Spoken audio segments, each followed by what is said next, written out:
आप देख रहे हैं नोएडा खबर। मैं हूं विनोद शर्मा। आज महत्वपूर्ण चर्चा नोएडा शहर की जल संरक्षण पर। यह चर्चा इसलिए गंभीर है कि हमारा नोएडा हिंडन और यमुना के बीच में है, और जब पानी का लेवल काफी नीचे चला जाए तो चिंता करना लाजमी है। उसको लेकर नागरिकों की चिंता भी है, पर्यावरण विद भी चिंतित हैं, और साथ ही प्लानर भी, क्योंकि आने वाली आबादी के हिसाब से नोएडा शहर को जल प्रबंधन कैसा है और जल संरक्षण की पॉलिसी क्या है। इस मुद्दे पर चर्चा करने के लिए आज हमारे साथ नोएडा प्राधिकरण के डीजीएम जल आरपी सिंह जी हैं। मैं उनका इस कार्यक्रम में स्वागत करता हूं, अभिनंदन करता हूं। नमस्कार आरपी सिंह जी। नमस्कार नमस्कार शर्मा जी, कैसे हैं आप? बहुत बस अच्छा है। ठीक है, बहुत बढ़िया। आज आज हम आपने लोग महत्वपूर्ण चिंतन। दिवस के दिन महत्वपूर्ण बिंदु पे चर्चा रखी है, इसके लिए आप बधाई के पात्र हैं। धन्यवाद और धन्यवाद। अ, जी तो हम ये जानना चाहते हैं कि नोएडा जी शहर को, क्योंकि दो हाँ या तीन पार्ट हैं नोएडा, कल, आज और कल। कल था जी जो आपने जल प्रबंधन की व्यवस्था की, आज जो है, और आने वाले जी दिनों में किस तरीके से हम जल प्रबंधन की व्यवस्था रखेंगे। तो हमारे दर्शकों को बताइए कि वो चिंता करें किसकी, और बेफिक्र रहें तो कैसे। जी। देखिए, आज विश्व पर्यावरण दिवस है और ये बहुत ही महत्वपूर्ण है कि हमको वाटर, एयर, सब कुछ पे ध्यान रखना होगा, तभी हम शुद्ध हवा, शुद्ध पानी और शुद्ध अ, उससे जीवन यापन कर सकेंगे। वो सभी के लिए अच्छा होगा। एक लिव लाइफ, लॉन्ग लाइफ, सारी चीजें पर चरितार्थ होती हैं इससे। जी। रही बात नोएडा, आज पानी का लिए हम जो आपसे बात करने जा रहे हैं कि नोएडा की वर्तमान स्थिति जी। अभी ठीक है। आने वाले एक साल बाद नोएडा की स्थिति बहुत अच्छी होगी पानी के लिए। हम्म। तो सबसे पहले नोएडा के सिटीजन्स को नोएडा में पानी को लेके जी। ऐसी कोई ड्रास्टिक चिंता करने की जरूरत नहीं है।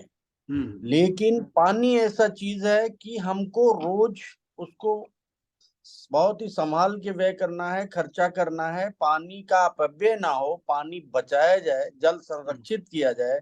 जी। हम इन विभिन्न पहलुओं पे भी प्रकाश डालेंगे। हम्म। उसमें सबसे बड़ा रोल है कि जो ड्रिंकिंग वाटर सप्लाई है उसको हम्म। अनवांटेड वेस्ट ना किया जाए, कंट्रोल्ड वे में उसको यूज किया जाए। हम्म। जैसे हम घर में बिजली का मीटर चलाते हैं, मीटर से बिजली आती है तो हम टैप या स्विच ऑन ऑफ करते हैं, इस कमरे से उस कमरे में जाते हैं, या एसी ना चल रहा हो बंद। ऐसे ही पानी के लिए है कि जितनी देर आपको जरूरत है टैप उतनी देर ऑन रखें, अन्यथा फालतू वेस्टेज ना होने पाए, इसके लिए भी ध्यान देने की बहुत ही जरूरत है। हम्म। ड्रिंकिंग वाटर सिस्टम अमूल्य है, क्योंकि नोएडा का जो एरिया है, हम्म। यहाँ आप जानते हैं वर्षों से यहाँ का पानी ग्राउंड वाटर खारा है, टीडीएस हम्म। वैल्यू बहुत आती है। हम्म। और के लिए हमारे पहले रेनिवेल्स थे नोएडा में, जो शुरू से निर्वन नोएडा बना तो पानी कैसे दिया जाए, इसको डाइल्यूट करके ब्लेंड करके पानी रेनिवेल से चलता था। इसके बाद सरकार की 2004 से पॉलिसी आ गई, गंगा जल सप्लाई होने लगा। आज की डेट में हम 200 एमएलडी गंगा जल लेके चलते हैं और हम्म। डेली हम अपने हमारी डिमांड, प्रेजेंट डिमांड 406 से 410 एमएलडी डेली की है ड्रिंकिंग हम्म। वाटर की, हम्म। जिसमें हम 200, सवा 200, 250 तक ग्राउंड वाटर लेके आते हैं। उसमें हमारे 3-4 रेनिवेल हैं, बकिया 6 रेनिवेल पे काम चल रहा है। जो वर्षों से बंद थे उनको हम रिएक्टिवेट कर रहे हैं, that will complete with in 1 year. Hmm. So from next year, July onwards, we will get 6 renewables more water, near about 100 to 125 MLD. Hmm. And that have only the TDS value up to 300 and 400. हम्म। अभी हमारे पास पानी की आज भी shortage नहीं है। Shortage हम्म। तब होती है जब गंगा जल कहीं से फ्रीक्वेंट फेल्योर होता है, या हम्म। रूटीन मेंटेनेंस में जाता है, या 1 महीने के लिए साल में जब बंद होता है, हाँ तो हाँ। उस समय ये प्रॉब्लम हमारे पास आती है। हम्म। उसका यही सोल्यूशन है। नोएडा के एक्विफर को देखते हुए हमने एक्सपर्ट्स भी हायर किए, सेंट्रल ग्राउंड वाटर कमीशन की भी टीम हमारे साथ है, वेबकॉस भी है जिसने मास्टर प्लान तैयार किया था। आज जितने नेटवर्क हैं हमारे, 78 नेटवर्क नोएडा में हमारे एक्टिवेटेड हैं इस समय, और उसके हिसाब से हमको करीब आज की जो पॉपुलेशन है आप उससे वाकिफ हैं, चाहे वो गांव हो चाहे शहर हो, गांव में भी पानी बहुत वेस्ट होता है, लगातार टैप 3 घंटे की मॉर्निंग सप्लाई में ऑन रहता है। जागरूक किए जाने की जरूरत है, चाहे हमसे हो या सामाजिक व्यवस्थाओं से हो, विभिन्न पहलुओं पे लोगों को आपस में सोशल वेलफेयर के जरिए ये जागरूक करना भी जरूरी है, जिससे पानी बचाया जाए। रही बात जल संरक्षण की, तो नोएडा में हम लोग इस पे काम कर रहे हैं। जो अभी तक स्टडी आई है उससे 5 to 6 feet water level down हो रहा है हर साल। अच्छा। उसका मेन कारण है कि हम रेन वाटर को रोक नहीं पाते हैं, वो ड्रेन आउट होकर रिवर में चला जाता है। तो जो जो इस रेन वाटर है वो सबसे सेफ वाटर होता है। अगर हम उसको रिचार्ज कर लें थोड़ी देर, मतलब 50%, 30%, 40% पे ही चलें, तो उससे हमारा जो भूजल स्तर है, एक्विफर लेवल है, वो उस लेवल पे जाके बहुत साउंड होगा, हमारी टीडीएस वैल्यू भी इंप्रूव करेगी, प्लस ग्राउंड लेवल जो हर साल डिप्लीट होता है उस पर रोक लग सके। ये बहुत ही जरूरी है। नोएडा प्राधिकरण ने इस पे अपने नियम भी दर्शाए हैं, बनाए हैं कि 200 मीटर के ऊपर के जो प्लॉट हैं, 300 मीटर के ऊपर के जो प्लॉट है, उसमें rain water harvesting system effective होना चाहिए। प्लानिंग में ये जिस समय कंप्लीशन सर्टिफिकेट जारी होते हैं उनमें भी लगाया जाता है कि साहब हाँ लगा हुआ है और इफेक्टिव है। बट मैक्सिमम यूज ये कितना कर रहा है इसका तो सिर्फ वही बता सकते हैं जो इसको, जिसके घर में लगा हुआ है और जो इसको देख रहे हैं। तो एज ये owner of the house, as a citizen of Noida, हम सबकी ये रिस्पॉन्सिबिलिटी है कि जल संचयन के जो विभिन्न पहलू हैं उनको गौर फरमाएं, उनको इफेक्टिव रखें। जैसे घर के अंदर रेन वाटर रूफ टॉप से जो भी पानी बरसात होती है 4 महीने 3 महीने की, वो हम मैक्सिमम ग्राउंड लेवल में ले जाएं। रिचार्ज पिट्स हमारे अच्छे हों, उनकी ड्यू टाइम पे मेंटेनेंस हो 6 महीने 4 महीने में, तो उसमें से वो बड़ा इफेक्टिव सिस्टम होता है, रूटीन में होता है। आप सो रहे होते हो, हैवी बारिश होती तब भी पानी जमीन में जा रहा होता है। ऐसे ही सोशल वेलफेयर के लिए जो बड़ी ऑर्गेनाइजेशंस हैं, ग्रुप हाउसिंग सोसाइटीज हैं, उसमें भी हम लोग इफेक्टिव कर रहे हैं।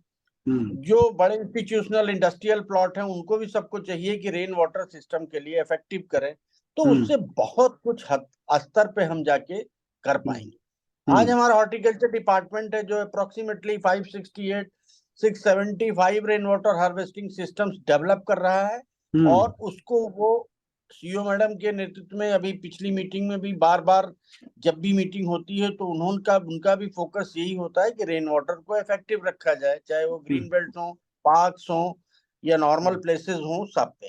तो as a citizen, as a social welfare, हम लोगों को भी इस पे बहुत ही जागरूक होने की जरूरत है। सबसे पहले जो इजिएस्ट मोड है जल वाटर कंजर्वेशन का, जल संचयन का, वो roof top rain water harvesting. दूसरा है सबसे बड़ा पहलू कि अनवांटेड बोरवेल एक्सट्रैक्शन ना किया जाए, घरों में सबमर्सिबल ना लगाए जाएं, गांवों में सबमर्सिबल ना यूज किया जाए, ग्रुप हाउसिंग सोसाइटीज में सबमर्सिबल ना चले। इसके लिए इफेक्टिव, अभी डिस्ट्रिक्ट मजिस्ट्रेट साहब ने एक मीटिंग रखी थी लास्ट वीक में, हम लोगों ने, अब चूंकि माननीय एनजीटी भी इस पे स्ट्रिक्ट है, बोरवेल्स ना हो, उसकी अनुमतियां दी जाती हैं जिलाधिकारी महोदय के स्तर पे, उसमें कमेटी में हम भी हैं। तो ये बात उठाई गई कि साहब इसको अनवांटेड हमें नहीं देना है, रिस्ट्रिक्ट करके देना है। उन कंपनियों को दिया जाए जिनके लिए बिल्कुल जरूरी है, जैसे फूड प्रोसेसिंग है या टेक्सटाइल इंडस्ट्री के वो गारमेंट्स हैं जो एक्सपोर्ट क्वालिटी के हैं। हालांकि एक बात बताऊं आपको, जो ट्रीटेड वाटर है वो अप टू लास्ट एक्सटेंट तक हमारे पास नोएडा में जो फैसिलिटी आई है वो एक तरीके से पीने लायक हो चुका है। हम टर्सरी ट्रीटमेंट प्लांट एक प्लांट में हमारे एस्टैब्लिश है, रेस्ट 7 में लगने जा रहा है, टेंडर हो चुका है, काम चल रहा है। तो अभी तो हम उस पे आप समझ लो 4 और 5 बीओडी का पानी निकालते हैं, तो वो हम सिंचाई में भी यूज कर रहे हैं। नोएडा के पास आज की डेट में डेली 180 175 एमएलडी ग्राउंड वाटर से जो सीवरेज से जो हम ट्रीट करके निकालते हैं पानी, उसमें हम 40 to 45 एमएलडी डेली यूज कर रहे हैं। अच्छा। बहुत सारे वेटलैंड बनाए गए हैं, 54 में, 91 में, 135 में। अभी तोगड़ जी के साथ उस दिन बात हो रही थी, उनका भी तालाब बन गया है, पानी की लाइन डल रही है, वो भी 30 के बाद इफेक्टिव हो जाएगी। लेकिन 15-20 जून तक इफेक्टिव कर देंगे। हाँ तो हाँ। जो ये रिचार्जिंग पिट्स हैं एक तरीके से ऑटोमेटिकली काम करेंगे। दूसरा, हम अनवांटेड बोरवेल अगर रोकते हैं तो एक्सट्रैक्शन नहीं होता है पानी का, जमीन से हम्म दोहन नहीं किया जाता है। हम्म तो वो हम्म एक हमारा बहुत बड़ा संचयन का साधन है। अगर हम ड्रिंकिंग वाटर को दे रहे हैं, सबको ले रहे हैं, तो उसमें संचयन की व्यवस्था हमको सुदृढ़ रखनी होगी। और यही हम्म सबसे उम्मीद करते हैं। नोएडा के लोग बड़े प्रबुद्ध हैं, बड़े एक्सपीरियंस्ड हैं, हम्म और यहाँ के लोगों से यही अनुरोध है कि वो जल संचयन सबसे बड़ा रोल है, उसको हमें देखना होगा। हर हम्म लेवल पे जो भी रिफॉर्म लेवल है, सब पे हमको कंट्रोल चेक रखना होगा कि साहब पानी वेस्ट ना हो। जी हम्म। जैसे अभी पिछले दिनों पानी की जो टीडीएस की बात आई, तो टीडीएस जी लेवल जो बिल्डर हैं कुछ जगह ऐसा है कि उन्होंने टीडीएस ज्यादा होने की वजह से पानी की सप्लाई बंद कर दी थी, आपको भी पता है, सेक्टर 77 का मामला है। तो इस तरह का जो बिल्डर कर रहे हैं, उनको अपने यहाँ इस तरह के ट्रीटमेंट प्लांट लगाने की जरूरत नहीं है कि जो पानी आ रहा है आपका। नहीं, अभी आपको बताएं, जो जो टीडीएस वैल्यू नोएडा की है वो सब 1000 के नीचे है। अगर हमारा गंगा जल आ रहा होता है, रेन्यूअल हम्म। मिल रहा होता है, जी जी इन जी। केस ऑफ एनी फेल्योर ही उस हम्म दिन बढ़ता है टीडीएस। हम्म लेकिन ग्रुप हाउसिंग सोसाइटीज में कुछ में ऐसा हो रहा है कि जो उनकी डिमांड है वो ज्यादा है, कैपेसिटी वो हमसे कम ले रहे हैं। उन्होंने हम्म बोरवेल लगा रखा है, उसको भी उठा के उसमें डिस्चार्ज करते हैं, फिर पिलाते हैं, तो हाई हम्म टीडीएस सप्लाई होता है। बहुत हम्म। सारी सोसाइटीज हैं जिन्होंने अभी तक कनेक्शन नहीं लिया है नोएडा से, उसके लिए भी अच्छा। इन्फोर्समेंट रूल चल रहा है। हाँ, और हम्म उनके यहाँ काफी पॉपुलेशन रह रही है, तो हम्म उसको भी भूगर्भ जल को अभी डीएम साहब ने कहा है कि इनको जो रूल्स हैं इस पे वाटर एयर वायलेशन एक्ट के उनके ऊपर प्रभावी किया जाए, और उनको फोर्सफुली ये कहा जाए उनके बोरवेल्स बंद हों। इसमें सजा का भी प्रावधान है, ऐसा नहीं है, हम्म दोनों चीजें हैं। तो हम्म वो हमको तो रिस्ट्रिक्ट भाई दोनों मेथड से करना है, गवर्नमेंट मेथड से भी करना है। जो रूल्स हमको मिले हुए हैं उसका इफेक्टिव लाना है, इफेक्ट करना है, प्रभावी बनाना है, नियंत्रण जिससे बना रहे। अगर नहीं हम्म मानता है, वायलेट करता है, तो फिर जो उसमें आईपीसी एक्ट में धाराएं हैं वो उसके ऊपर प्रभावित होंगी।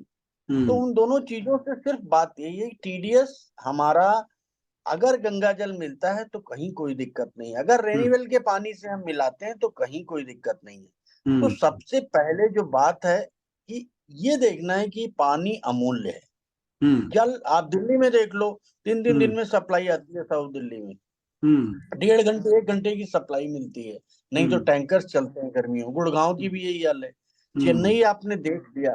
बट हम्म इनके बीच रहते हुए नोएडा का संसाधन आज भी बहुत अच्छा है, और आने वाले अभी 10 सालों तक तो यहाँ कहने की कोई जरूरत नहीं है कि हम्म यहाँ पानी की वो क्राइसिस होगी। हम्म लेकिन किसी भी चीज को रोकना है, conservation is a hmm best policy. उसके लिए हमें डे टू डे, दिन प्रतिदिन, हर लेवल पे जागरूक रहना होगा, जिससे हम्म हम अपना जीवन यापन सही ढंग से, पर्यावरण के दृष्टिकोण से भी और हम्म उपलब्धता के दृष्टिकोण से भी सही निभा सके।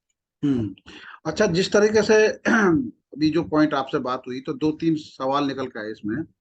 एक तो जितने भी बिल्डर हैं जिनके अपार्टमेंट बने हुए हैं, उनके रूफटॉप से जो वाटर हार्वेस्टिंग सिस्टम आप डेवलप कर रहे हैं, तो उनमें क्या उनकी मॉनिटरिंग के लिए क्या कोई किस तरह का प्रावधान किया गया? नंबर दो, कि जो आपने बोला कि कुछ बिल्डरों ने पानी कम ले रखा है, उनकी डिमांड ज्यादा है, और अब उसको वो वॉच जैसे करने के जैसे लिए। क्राइसिस आ रही है उसको हम लोग ट्रैक आउट कर रहे हैं, और जी। उससे उनके ऊपर पेनलाइज होंगे। वो कानून बन रहा है उनके लिए। ये इस तरीके की अब चीजें इफेक्टिव हो रही हैं। हम्म अभी कुछ सोसाइटीज हैं एक्सप्रेसवे के साथ, तो उसके लिए जिला प्रशासन ने कह दिया है कि भाई इनके ऊपर अगर नहीं मानते हैं तो पेनल्टी लगाइए। पेनल्टी का भी प्रावधान 10 लाख 5 लाख का है। अगर हम्म नहीं मानते हैं उसके 1 महीने बाद तो 6 महीने की जेल है। तो ये हम्म सारी चीजें, वहाँ डीएम साहब ने भी एक कमेटी बना दी है, टास्क फोर्स। उन्होंने कहा हम्म कि हम भी अपने इसमें प्रभावित नियंत्रण रखेंगे। हमारी सीओ मैम ने इसके लिए कई बार कह दिया है कि इसको प्रभावी रूप अख्तियार किया जाए, सख्त हम्म से सख्त इसमें स्टेप्स इन्वॉल्व हों, और इस पे जिससे कोई बच ना सके। एक हम्म टेंडेंसी डेवलप हो जाए कि हमें पानी को बचाना है। सिंपल सी हम्म बात है। जिस दिन हम्म हम ये समझ जाएंगे, फिर हमको एक ह्यूमैनिटेरियन ग्राउंड पे इस तरीके की किसी चीज की जरूरत नहीं पड़ेगी। लोग खुद ही हम्म समझदार हैं। नोएडा में मैंने कहा प्रबुद्धता बहुत है, हम्म और इसलिए हम इसको इजीली कर सकते हैं, करना भी चाहिए। हम्म सरकार जहां तक रही, हम लोग तो वाटर कंजर्वेशन पे अभी आपको बताएं, नोएडा ने वाटर कंजर्वेशन मेथड से अभी जो हमारी टीम सेंट्रल ग्राउंड वाटर वेबकॉस की काम कर रही है, हम्म उसमें 6 महीने का हमारा यही प्रोजेक्ट है कि हम्म हमने नोएडा को 4 जोनों में देखा, जाके 4 जोन में डिप्लीशन किस किस लेवल पे है, कहाँ हम्म पानी की अवेलेबिलिटी ठीक है, कहाँ खराब हो रही है, हम्म डाउनवर्ड्स कितने हो रहे हैं हम, हम्म इन दोनों से जो निष्कर्ष निकला, फिर हम लोगों ने भाभा एटॉमिक रिसर्च सेंटर से रिक्वेस्ट किया, वो हम्म एक करते हैं टेस्ट, इसमें मॉडल टेस्ट कहलाता है। वो हम्म भूजल स्तर, यमुना का स्तर, नोएडा के डिफरेंट लेयर का स्तर में कितना फर्क है पानी हम्म की उपलब्धता का, ये उसका आकलन करती है।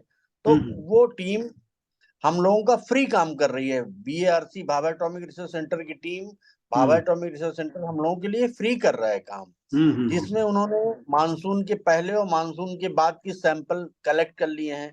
अभी हम्म मानसून के पहले का हुआ है सितंबर में, मानसून के बाद का किया था उन्होंने अक्टूबर में। तो अब हम्म उस पे उनकी रिसर्च करके एक आ जाएगा। तो और जो हमारा डिफरेंट जोन में है, फिर इसके लिए 2 3 4 कानून हम लोग यहाँ से तैयार करेंगे और हम्म भेजेंगे सरकार को कि इसको लागू किया जाए। हम्म। अच्छा, जी, दूसरी बात यह कि गंगा जल कुछ क्षेत्रों में, शायद अभी नोएडा के कुछ जो नए सेक्टर डेवलप हो रहे हैं, उनमें देखिए गंगा जल गंगा पहुंचाने जल की डेडलाइन हमारा रखी है आपने? करीब 130 MLD हाँ।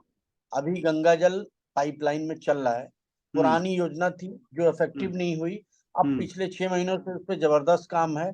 और हम्म अभी समय समय पर उच्च अधिकारियों द्वारा उसकी तगड़ी मॉनिटरिंग की जा रही है। हम्म उसमें राजकीय निर्माण निगम, उत्तर प्रदेश जल निगम, ये दोनों हम्म प्रभावी रूप से काम कर रहे हैं। तो हम हम्म उम्मीद करते हैं कि 2 महीने 3 महीने के अंदर हमको वो गंगा जल मिलना शुरू हो जाएगा। हम्म जो भी पाइपलाइन पहले की थी वो डेवलपमेंट कामों से डैमेज हो गई, हम्म कनेक्टिविटी उसकी डिस्टर्ब हो गई है। तो हम्म उसको फ्रीक्वेंट लेवल पे टेस्टिंग और रिपेयरिंग दोनों काम चल रहा है। जो हम्म उनके भूमिगत जलाशय अलग अलग सेक्टरों में बनाए गए एज हम्म पर प्लान, उनको इफेक्टिव किया जा रहा है। वहाँ हम्म पंपिंग प्लांट की व्यवस्था भी स्ट्रांग की जा रही, जब से हम एक्सप्रेसवे के पैरेलल सेक्टरों में भी पानी लेके जाएं। दोनों साइड में सेक्टर हम्म जितने भी डेवलप हैं, करीब 26 27 सेक्टरों को पानी इजी गोइंग मिलेगा, हम्म adjacent to expressway both side। हम्म। अच्छा, जी, जिस तरीके से लैंड यूज हमारा जो मास्टर प्लान चेंज हुआ है 2031 के हिसाब से, उस समय जो आकलन है 25 लाख की आबादी होगी 2031 में, तो उसके हिसाब से जो हाँ, आपका जल प्रबंधन है, नहीं, हालांकि हाँ वो आपने बोला। बिल्कुल ठीक है। 2031 तक हमें नहीं, अभी मैंने आज बोला, आज हम 23 में हैं, और हाँ। 10 साल हमने बोला कि 10 साल तक अभी नोएडा को दिक्कत नहीं है कहीं से किसी भी लेवल पे पानी की। हम्म लेकिन हम्म अपनी बॉडी है हमारी, शरीर है हमारा, हम इसकी डेली केयर करते हैं, हम्म वॉक करते हैं, डाइट कंट्रोल करते हैं, एक्सरसाइज करते हैं कि लॉन्ग टेन्योर तक अच्छा काम करे। सेम हम्म हमको अपनी व्यवस्था पे, चाहे वो पानी हो, चाहे बिजली हो, हवा हम्म प्रदूषित ना हो, इन सब के हम्म लिए भी हमको एक हम्म लेवल पे मॉनिटरिंग करनी होगी।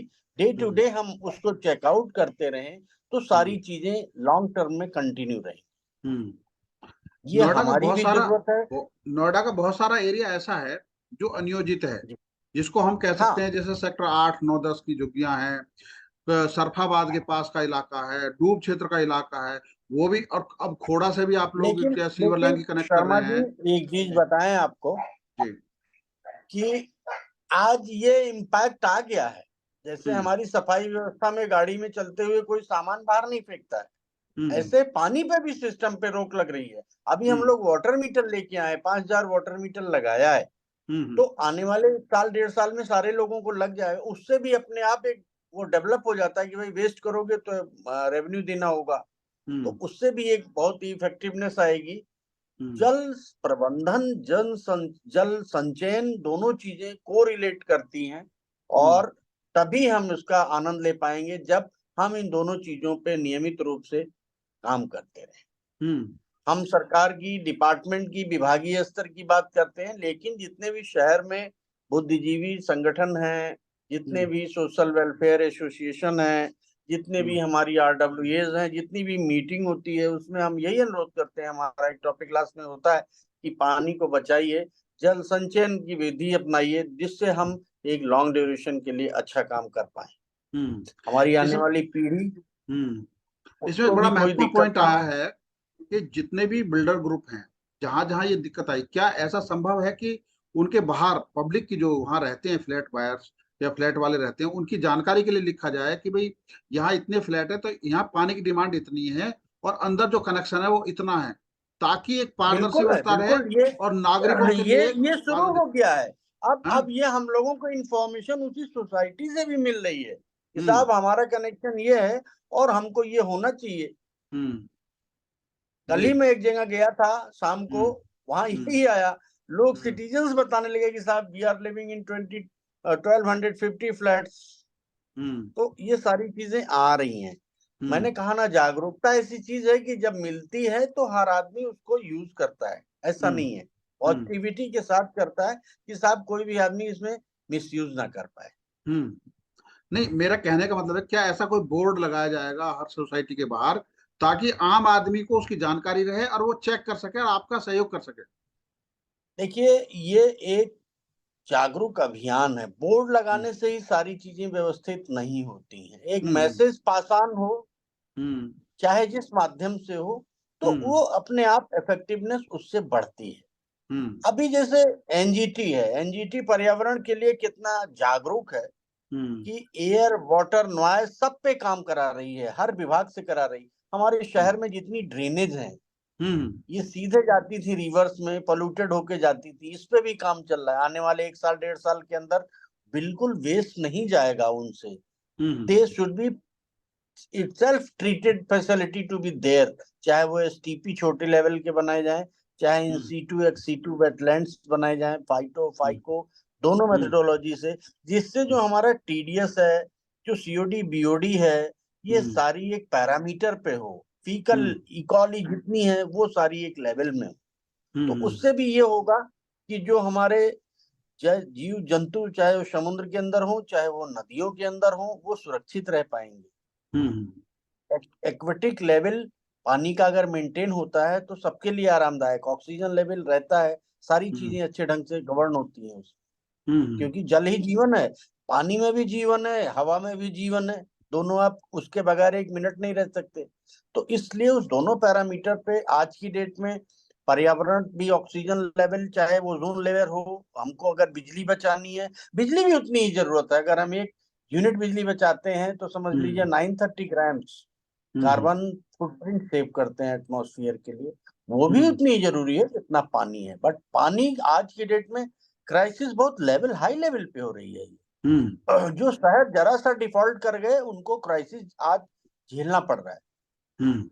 इसलिए वाटर मैनेजमेंट सिस्टम बहुत ही इफेक्टिव होना चाहिए और इस पे लगातार काम करने की जरूरत हम्म। है, तभी हम ये इसको सर्वाइवल कर अभी पाएंगे। हाल ही में मैडम ने, सीईओ ने एक निर्देश दिया है कि जगह जगह पर टीडीएस मापने के लिए कोई केंद्र बनाए जाएं, प्राधिकरण की तरफ से शायद ये हैं भी। देखिए, दो तो बातें वो। हैं बताएं। हम हमारा जो पानी का सिस्टम है, हम्म। टीडीएस मीटर और टीडीएस की जो मशीन है बड़ी छोटी सी होती है, just like thermometer.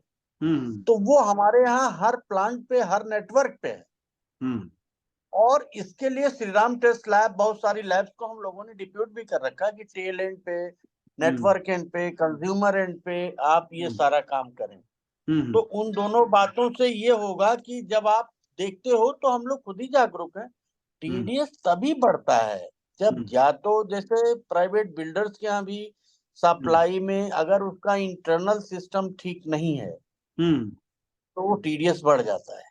Hmm. Tap to tap TDS फर्क डालता है। हम्म। आपकी पाइप घर के अंदर 10 फीट है और कोरोजन से भरी हुई है, तो हम हम्म। कितना भी अच्छा पानी देंगे, आप घर के अंदर जो काम करोगे वो होगा। इसलिए टीडीएस अगर अच्छा लेना है तो हम हम्म। तो अलर्ट और जागरूक हैं ही, लेकिन हम्म। घर के जो ओनर हैं उनको भी अपना मैनेजमेंट सिस्टम, टैप से लेके इंटरनल पाइपलाइन, उसके समय समय पे प्रेशर मशीन से सफाई जरूरी है।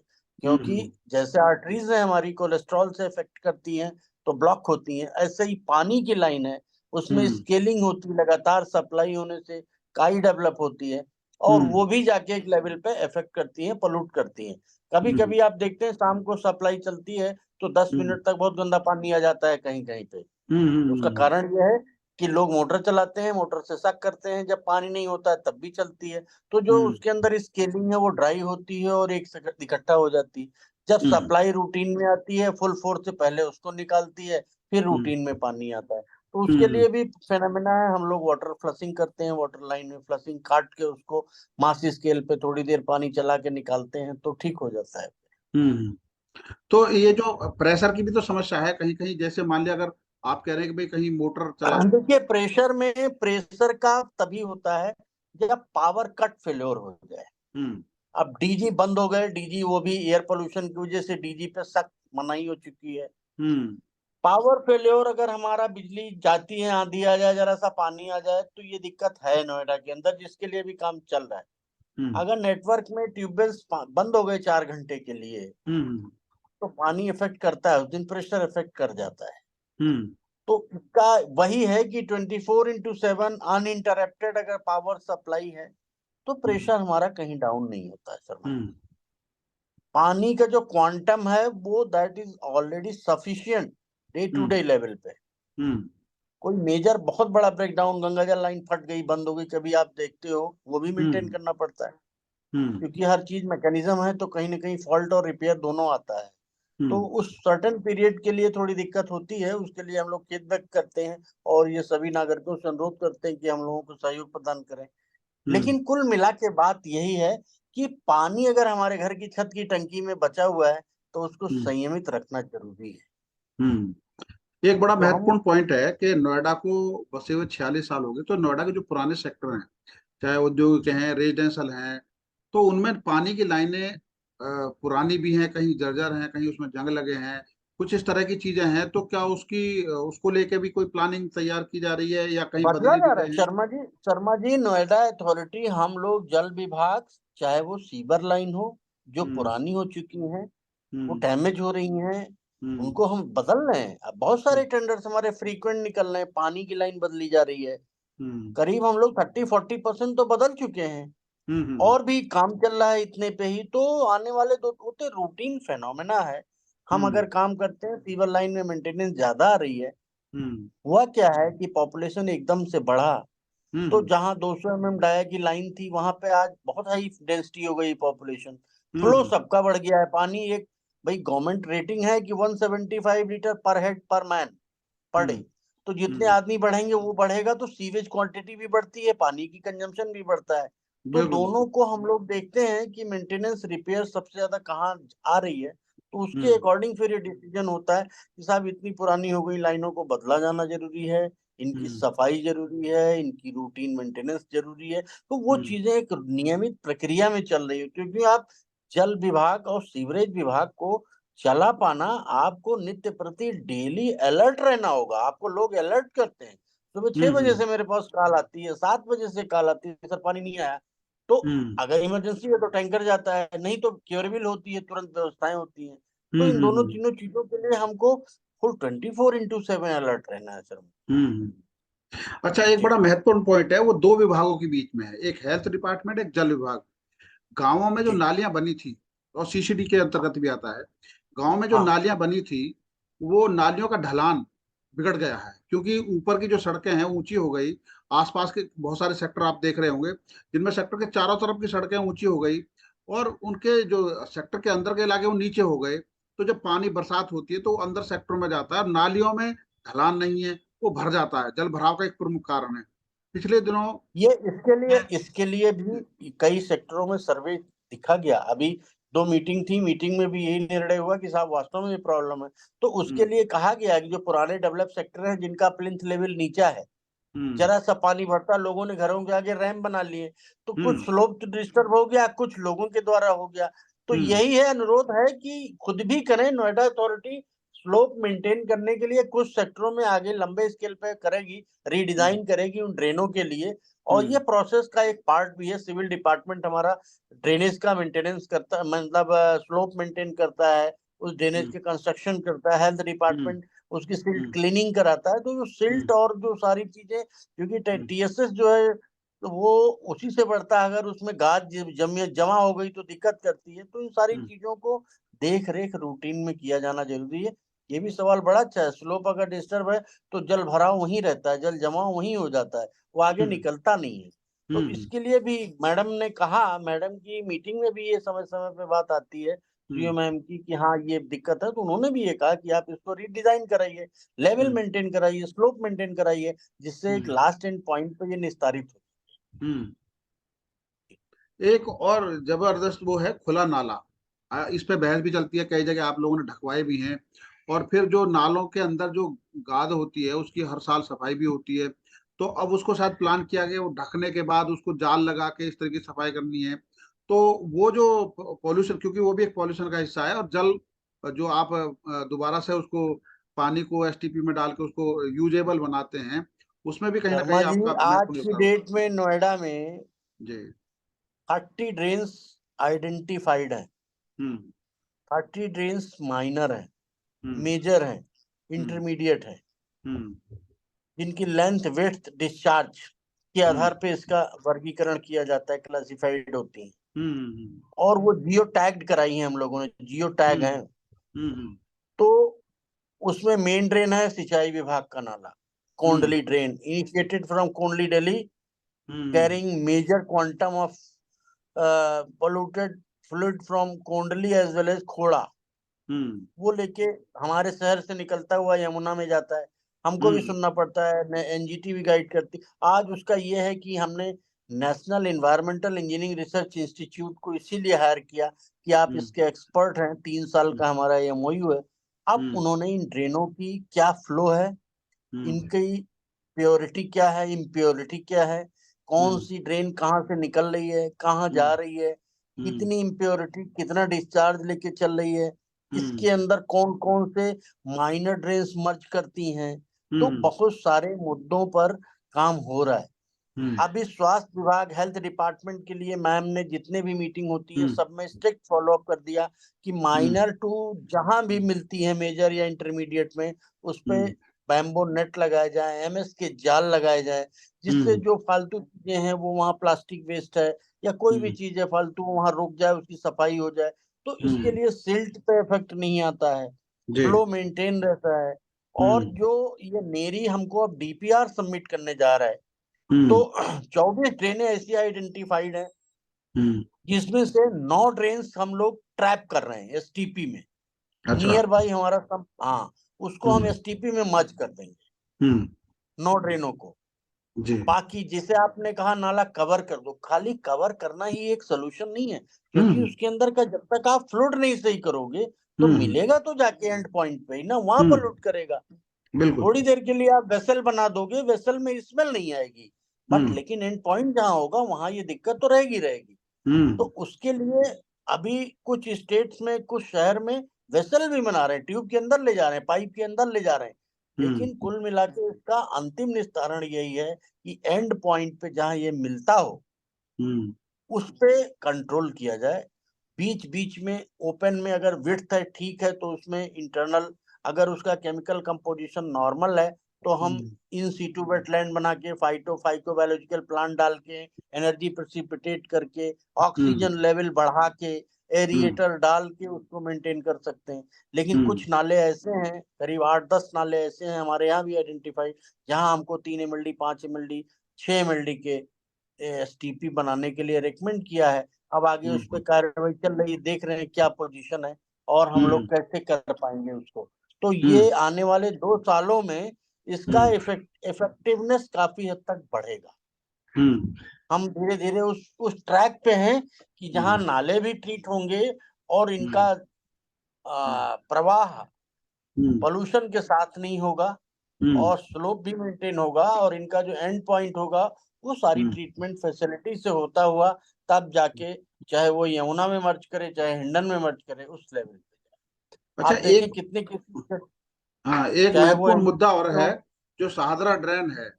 अमूमन ये हाँ दिल्ली का सारा ड्रेन दिल्ली से आता है और नोएडा को बाईपास करते हुए वो यमुना में गिर जाता है।